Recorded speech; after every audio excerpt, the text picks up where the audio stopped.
Vivre en Christ, c'est un retournement de l'âme, à renouveler sans cesse à cause du tiraillement constant entre les fascinations du monde et l'appel du royaume.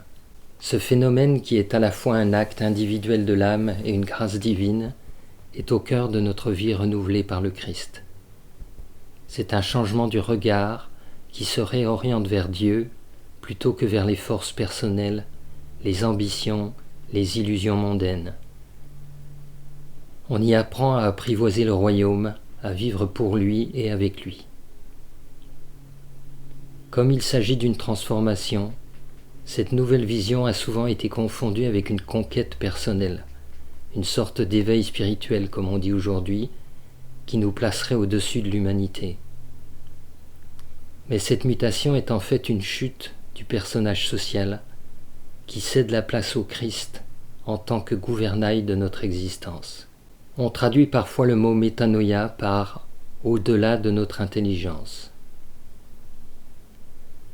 Le Seigneur nous dit en effet que les pensées des hommes ne sont pas les pensées de Dieu et qu'il faut un changement radical du regard pour comprendre la vie divine.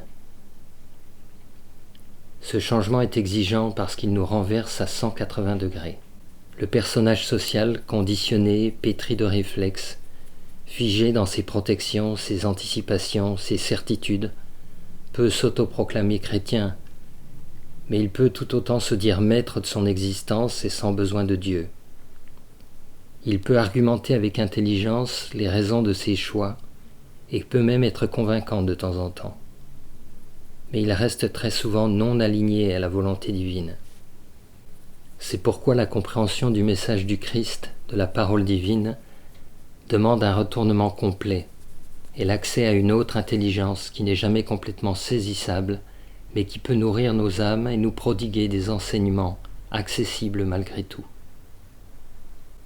Nous ne sommes donc pas en Christ juste avec une étiquette que nous aurions accepté de placer sur notre front.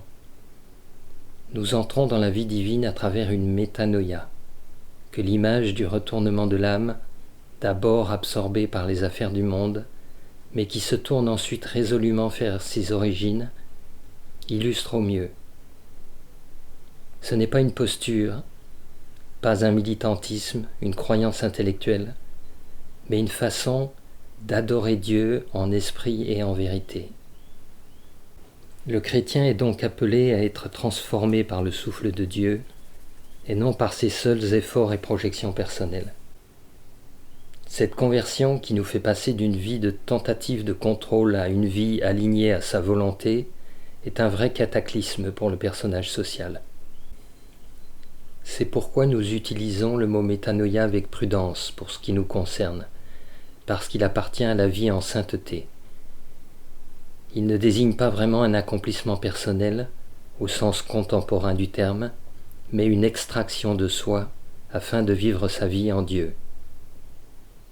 Il est nécessaire de se souvenir que cette proximité du Christ n'est pas un jeu d'apparence et de rituels mécaniques. C'est une mutation qui pétrit la chair et bouleverse l'âme.